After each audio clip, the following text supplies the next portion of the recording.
and welcome to Inner Circle Guidance. Today we're going to be doing a collective reading, but for those of you who are new to this circle, hello and welcome. Don't forget to hit the subscribe button. I post new readings every single day.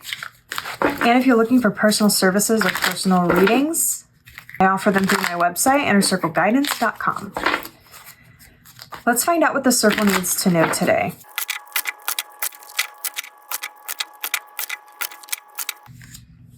We have the Nine of Wands. We have the King of Cups. We have the Two of Cups. We have the Strength card. We have the Ten of Wands. We have Temperance. We have the Page of Wands. We have the King of Swords.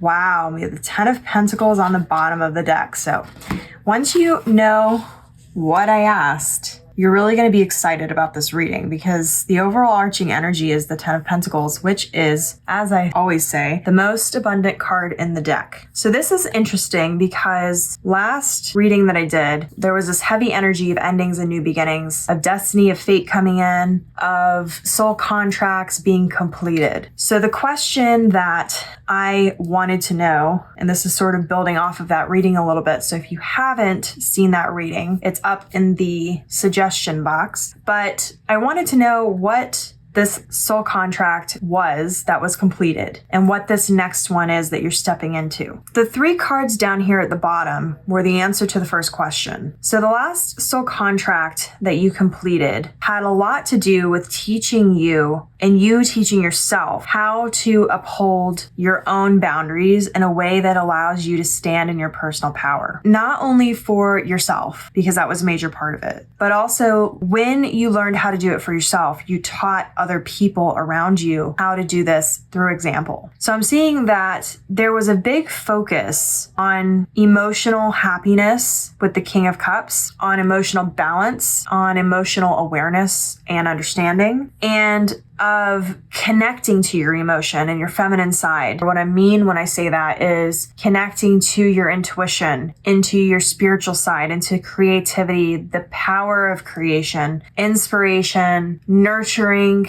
and emotion as a whole. Tapping into that side of yourself and learning how to master it in a way where it's not only an asset to you, but you are working for the divine by bringing forth the inspiration and creating from your highest self. So there was a lot of that. There was also a focus on balance between give and take here. So give and take between the masculine and the feminine, literally as in partnership and romance, but also again with the feminine and masculine energy inside of you, between the logical side and the emotional side, between the different dualities. There was also a focus on what actually made you happy and filled your cup. Understanding the difference between people who give to you and people who only take. Understanding the difference between relationships that are balanced and relationships that are toxic and unhealthy. Understanding how to keep balance in yourself between all the different duality energies. And standing firm in your own values, priorities, and beliefs when it comes to balance, when it comes to giving and taking, when it comes to receiving, being open to receiving as well. I'm hearing that a lot of you had to learn how to be more open to receiving. A lot of you overgave in a lot of ways. There was a lack of balance. The soul contract was to teach you, part of the reason you came here, part of the reason the contract was entered, was to teach you how to stand up for yourself, to teach you how to empower yourself and empower others through example. So I'm seeing that you have mastered that. You've mastered that in some way. You may have mastered the entire thing, or you may have mastered some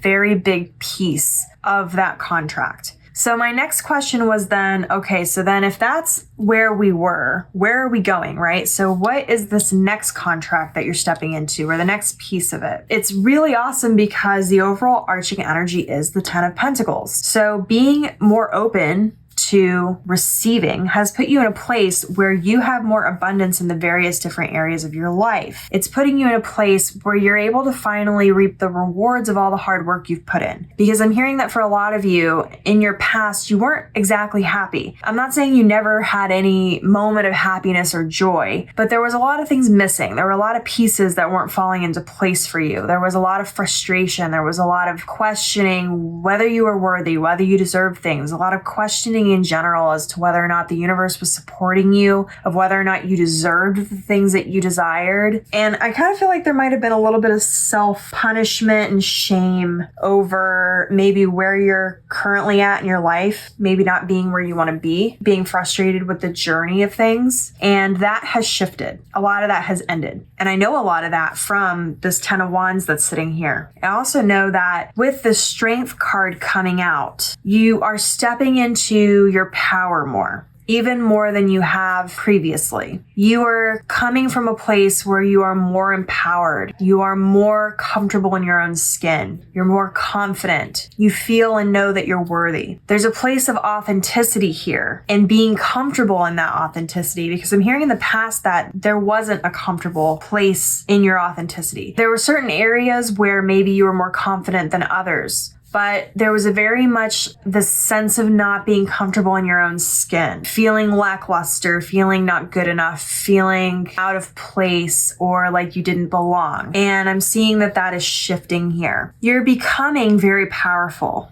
Not that you weren't always powerful, but you're stepping into that power in a way where it's elevated. And it's not because you had to work to be elevated or that you had to do something in order to be worthy of the level up. It's more of that you just didn't understand your own capabilities. Ironically, the thing that comes to mind to give you an example here is, I don't know if any of you have heard of the flea test. So there's this test and experiment that was done with fleas where they put a bunch of fleas in a jar. When they first put them in, the lid was not on. So of course they were jumping all over the place, jumping out of the jar. But then they put the lid on the jar and they left it there for a couple of days. So then the fleas were jumping and there was a lid, so they couldn't escape the jar.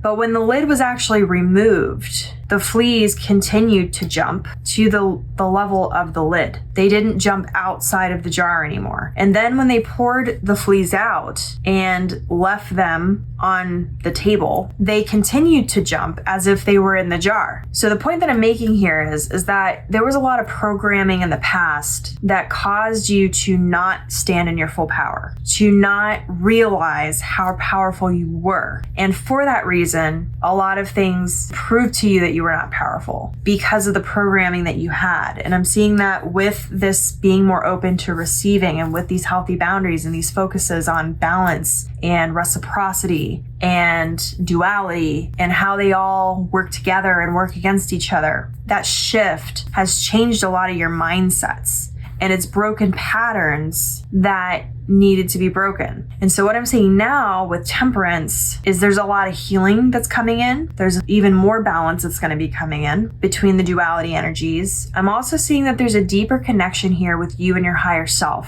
and a deeper connection with you and your guides. And there's a better understanding of the divine guidance that you're receiving. So what's happening here is you're getting a lot of inspiration with the Page of Wands, and you actually know what to do with it, and you actually know what it means. So what it's allowing you to do is step into this King of Swords, where you take that inspiration and you build the foundation for it. You start bringing it into the physical realm. You start recognizing that you have all this power and that things can change faster because it doesn't always have to be linear. It doesn't always have to make sense. It doesn't always have to be rational or logical or practical. Things can change out of the blue in miraculous ways. And what it's doing is it's giving you this discipline where you're allowing yourself to create the foundation, put up the foundation that helps support these ideas without restricting them. And it's funny because I think we talked about some of these themes last week or the week before. So it's funny that all this is now coming coming to a head here. It's all coming full circle. Funny, we have this giant circle here with the 10 of Pentacles, but everything's coming together for you. You're able to pinpoint exactly what you truly want that's actually going to bring you fulfillment. And not only understand that, but create it. And you're receiving the divine guidance to do that. Whereas in the past, there was a lot of this energy where it's like you kind of had this vague idea of where you wanted to go, but you didn't know how to get there. And then you would receive divine guidance, but it kind of had you going in 50 different directions because you couldn't quite differentiate or completely maybe understand it fully. A lot of that is going away. There's this peaceful calm that's entering. There may even be a new guide specifically coming in to help you with this task, since this would be a new contract. So I'm seeing that now this next phase is going to be a lot about you learning how to enjoy all the fruits of your labor fully to its full extent in all the different areas of your life, instead of like where before maybe one area of your life was working out but the others were not. There's going to be much more even balance here. So this is lovely energy, and I'm going to leave the reading here. You have a lot to look forward to here. So if this reading resonated with you, don't forget to like this video and comment your affirmation down below. Your affirmation for this reading, honestly, I feel like your affirmation for this reading should have to do with gratitude. I'm just going to say a general affirmation of I am grateful for all the blessings that I have had, and that are on their way to me still. And as always, may your life be full of light, full of love, abundance, and gratitude. I'll see you next time.